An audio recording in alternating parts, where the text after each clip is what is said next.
नमस्कार।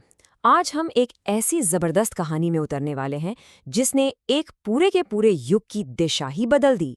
ये कहानी है राजा परीक्षित और अंधकार के प्रतीक यानी कली के बीच हुए उस टकराव की जिसने आने वाले समय की नींव रख दी। तो चलिए इस कहानी को परत दर परत समझते हैं। देखिए, ये सिर्फ एक कहानी नहीं है, बल्कि ये धर्म और अधर्म के बीच उस लड़ाई का प्रतीक है जो हमेशा से चलती आ रही है। हम इतिहास के उस मोड़ पर हैं जहां एक युग खत्म हो रहा था और दूसरे की शुरुआत होने वाली थी। तो हमारी कहानी शुरू होती है हस्तिनापुर के उस शानदार राज्य से। महाभारत का युद्ध खत्म हो चुका था और अब सिंहासन पर थे अर्जुन के पोते राजा परीक्षित। जानते हैं उनका राज कैसा था? न्याय और खुशहाली का एक ऐसा दौर जहां हर तरफ धर्म की ही बात होती थी और सारी प्रजा सुखी थी। फिर एक दिन राजा परीक्षित अपने राज्य का दौरा कर रहे थे और सरस्वती नदी के किनारे उन्होंने एक ऐसा नज़ारा देखा जिसे देखकर उनका दिल दहल गया। एक नीच आदमी जिसने राजा के कपड़े पहने हुए थे, एक गाय और एक बैल को बहुत बेरहमी से पीट रहा था। और सबसे अजीब बात, वो बैल सिर्फ एक पैर पर खड़ा था, उसके बाकी 3 पैर टूटे हुए थे। अब यहाँ जो सिंबलिज्म है वो बहुत गहरा है। वो एक पैर वाला बैल कोई और नहीं बल्कि खुद धर्म था। देखिए, धर्म के 4 स्तंभ होते हैं: तप, पवित्रता, करुणा और सत्य। उस बैल के जो 3 पैर टूटे थे ना, वो इस बात का इशारा थे कि आने वाले युग में यानी कलयुग में धर्म के ये 3 स्तंभ टूट जाएंगे। सिर्फ सत्य ही किसी तरह बाकी रह जाएगा। ये कलयुग के आने की एक बहुत डरावनी भविष्यवाणी थी। उस आदमी की क्रूरता देखकर राजा परीक्षित का तो जैसे खून खौल उठा। उन्होंने फौरन अपनी तलवार निकाली और उसे ललकारा। और बस यहीं से कहानी का सबसे जरूरी हिस्सा शुरू होता है। धर्म के रक्षक राजा परीक्षित और आने वाले अंधकार के प्रतीक कली के बीच वो सीधी बातचीत। राजा परीक्षित गुस्से से गरजे।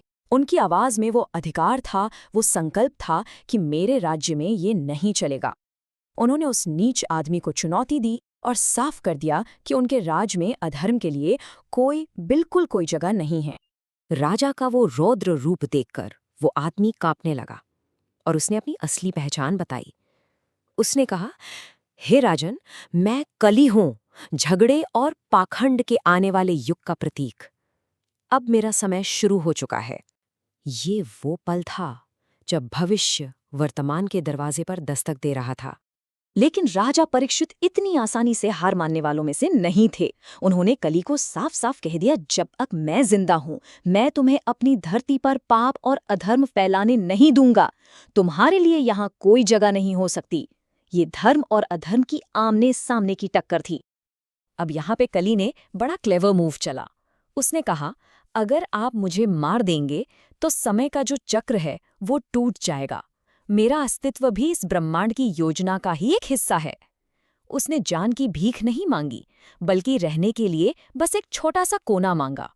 और ये कहानी का टर्निंग पॉइंट है। राजा परीक्षित अपने धर्म से बंधे हुए थे, तो उन्होंने कली को मारने के बजाय उसे कुछ खास जगहों तक सीमित करने का फैसला किया। ये एक ऐसा सौदा था जिसने आने वाले पूरे युग का नक्शा तय कर दिया। तो राजा परीक्षित ने कली को रहने के लिए 4 जगह दी।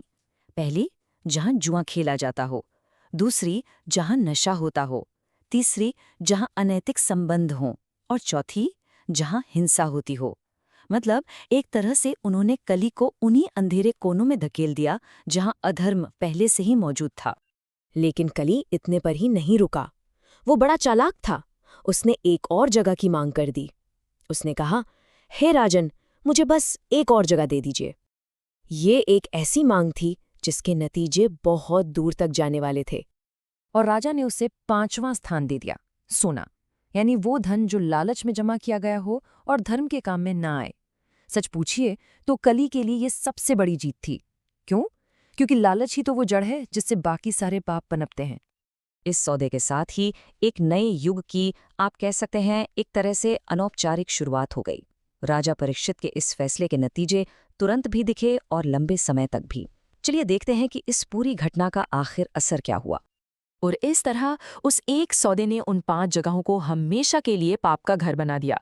आज भी यही माना जाता है कि कली युग में इन्हीं 5 जगहों पर कली का असर सबसे ज्यादा होता है। तो क्या हुआ? राजा परीक्षित ने कली को खत्म नहीं किया, बस उसकी ताकत को कुछ सीमाओं में बांध दिया। उसे सिर्फ बुराई की जगहों पर रहने की इजाज़त मिली। लेकिन ये कहानी का अंत नहीं था। कलयुग का असली और पूरा असर तो दुनिया पर पड़ना अभी बाकी था। और ये पूरी कहानी हमें आज एक बहुत ज़रूरी सवाल पर लाकर छोड़ देती है। अगर जुआ, नशा, अनैतिक रिश्ते, हिंसा और लालच ये कली के घर हैं, तो इस पुरानी कहानी को जब हम आज के मॉडर्न समाज में देखते हैं तो हमें क्या नज़र आता है? ये घर आज कहाँ-कहाँ हैं? इस पर सोचिएगा ज़रूर।